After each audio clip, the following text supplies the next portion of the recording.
Who was your number 2 on your list then? I have NiKo as number 2. I have NiKo for, I would say, there's 2 or 3 main arguments.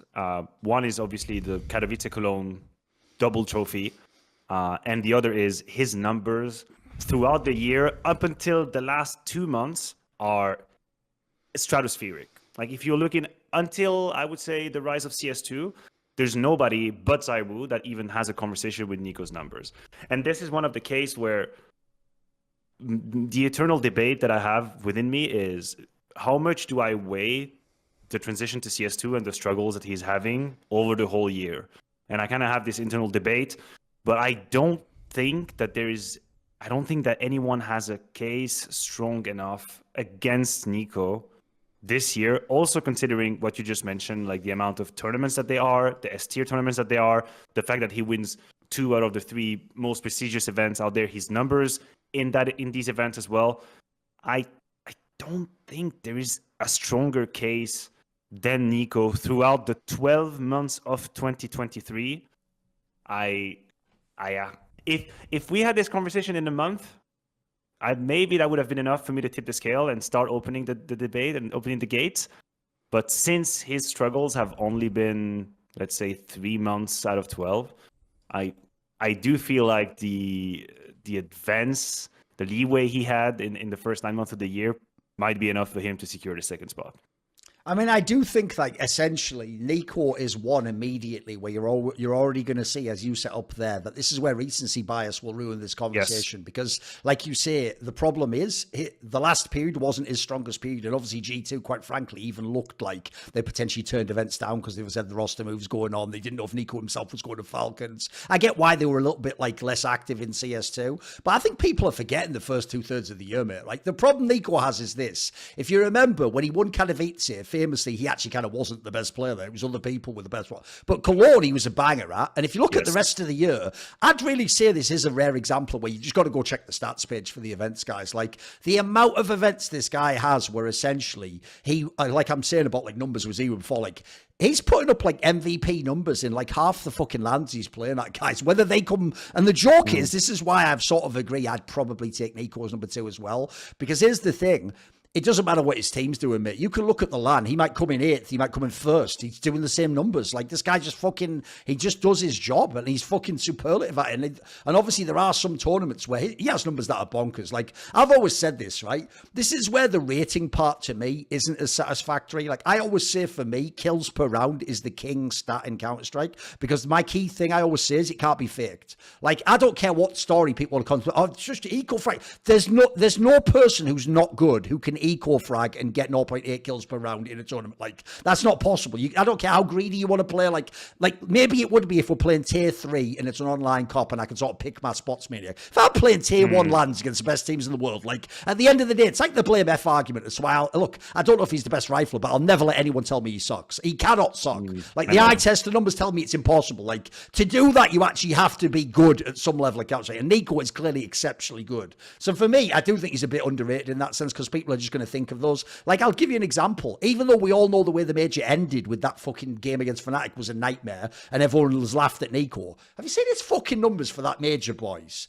He played more than well enough to be in the playoffs of that major. Yes, he had one map, for real, one map essentially, and we all know it had some shenanigans in the veto where he probably shouldn't be playing that map. He had one map basically that sucked. Aside from that, I look at those numbers for that major and I'm like, mate, G2 failed that one. I don't know that it was NiKo failed it. Yeah, he failed a map at the end, but like, at the end of the day, and I mean, I remember there was a map earlier in that series where he was smurfing. Like, if they help him on that map, isn't that other map not necessary? You know, do we even have to be in that situation?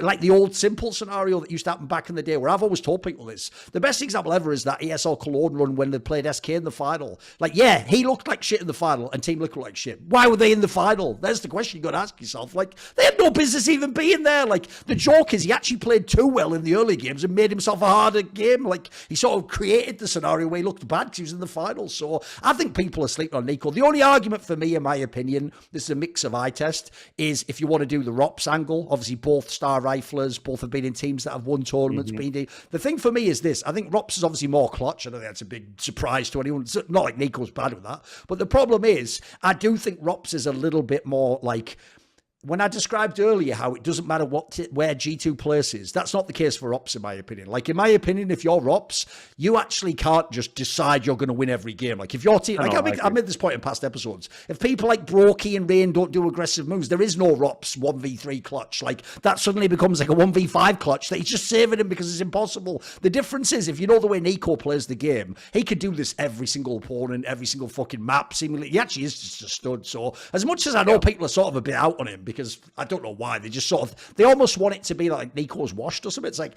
I don't get it, boys. Like, genuinely, this year, look, at times he looks as good as he's ever looked in CS. Like, he just looks fucking incredible. And like I said earlier, if you think about what he's taken on, he's definitely taken on more responsibility in his team, as in helping other players as well. Like, I think he's better than ever in some ways. Well, I agree with you, but the real conversation then becomes, what about CS2? Because it has been complicated for him. Like, I think he's one of the players that has suffered the most, and in a longer sample size of events that's been struggling. And I personally hope he comes back like his very best in CS2. Like, we can actually. If people don't know, 2 of his worst lands are CS2 lands. Yeah, and I mean, the eye test doesn't lie. You look at him play, and he's even been vocal about it. It's like, I just can't feel it right now. I don't feel it. I don't feel my game. So I really hope that he's going to go back to this. But yeah, put the recency bias aside, and you realize there's nobody that truly has a case. And then you mentioned Rops, and this is where I personally feel like one of the most interesting inflection point of this entire ranking kind of starts. You come up with Rops as another name. Rops is my number 3. But holy hell, does that create a debate? And did that create a debate for people who are either... What was pissing people off? Yeah, Spinks and Monacy are names that people are throwing for that third position. I personally think that Robs has done enough to secure it, but I really think that here there is a debate to be had, and it depends on what do you see as a factor being important, and how do you weigh such factors in your decision making? Because if you actually just look in isolation, and you look at Spinks, and you look at Monacy, and you look at Robs, individually speaking, the former have better numbers. Like, they actually have better numbers. Spinks and Monacy have higher numbers, higher rating, possibly higher kill per round. But this is where the question becomes, what is the context of the performance? What has been achieved by the team? I also look at within the team, how is the contrast within the team? Like, if you're Spinks and you have high numbers, you have Zaiwu by your side. If you're Monacy, you have high numbers, you have NiKo by your side. If you're Robs, you almost are the NiKo.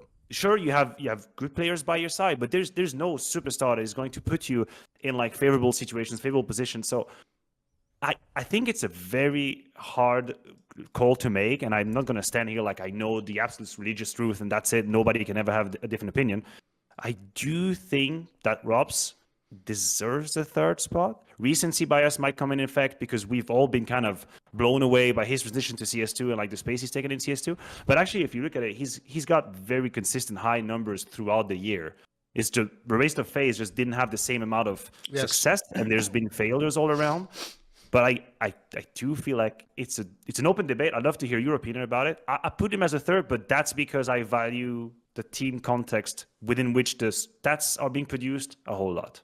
Yeah, that was part of it. And it's also actually how Rops got his numbers for me. Because as you said, people remember, and CS2 obviously is one of the players that popped off like a motherfucker and has been like MVP candidate like every tournament pretty much. But I actually think what happened to Rops in CS2 is analogous to how Ziwu's been in CS2, where he has so much help now though. Like, it's not just him who has to win the tournament. If you look earlier in the year, actually, it used to be Rops that would even keep FaZe in a tournament. Like, they should have been bounced about in like quarters, sometimes maybe in the group stage. And he used to just win all those miracle clutches in CSGO before we came to CS2. So I actually think he had to do, in some ways, harder lifting in CSGO. And in CS2, the whole team's obviously been on fire. They've looked awesome in the events in general. I mean, the joke is, as we can even talk about a bit later, maybe, they even did bring Frozen in and just walk in the tournament and look good still. Like, look, he might not have transitioned yet, but the team had no issue with it. They just made that work immediately. So I actually do think that the point you're making is not an insignificant one, which is, it's one of the problems I have whenever people do like greatest of all time lists. If you notice,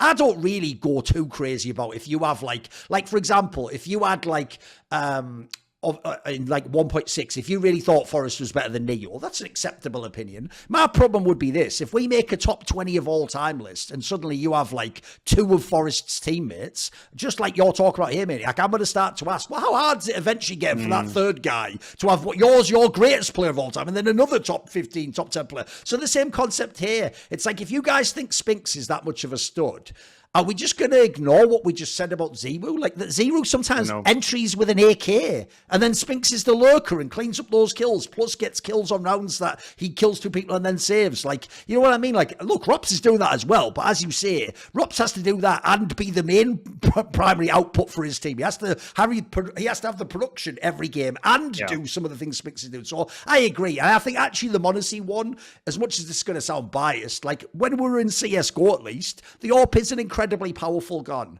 And I'm sorry, the way he plays, he's not being forced to do like old school Kenny S, like entry all the time with the AWP. Like he has a little bit more resources for me as an AWPer. So in his team, he has NiKo, for fuck's sake. And again, by the way, just like Z-Woo, NiKo's sometimes entering, or the guy taking all the... By the way, this guy fucking loves to take duels. Like, Spinks likes to take duels, but his position on the map just means he's not taking them 24/7 in the same way. So, like, I'm not going to hate on any of these players. These are all great names to put in the mix, and you can have them different names, but I'm with you. For me, the eye test, and even actually, when I look at the stats even, like, I'd argue this, yes, FaZe was awesome in CS2, but hasn't Vitality been, like top 3, like, the majority of the year? Like, if anything, I think Spinks could have pumped his numbers up even more if he really was, like, the 2nd or 3rd best player in the world. Like, if he'd really gone supernova, maybe I would say he could be that. Like, it's not impossible, like we're saying, just because he had Zemu. My problem is, I just think he had a very good year, but again, this is why I don't think the numbers would work out. Like, I think if there was some way there isn't, to put it side by side, I think you'd see differences.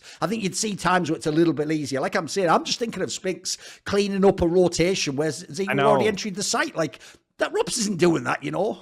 I know, and this is where it's really hard to have an objective take on people's numbers and where they come from, because there's 2 ways you can look at it, right? You can say, oh, but how can Spix have so many kills when he's playing with ZywOo? Like, ZywOo's obviously racking up a bunch of kills, so obviously he has less kills, which I guess is one way to look at it, and I cannot fault you for thinking like that.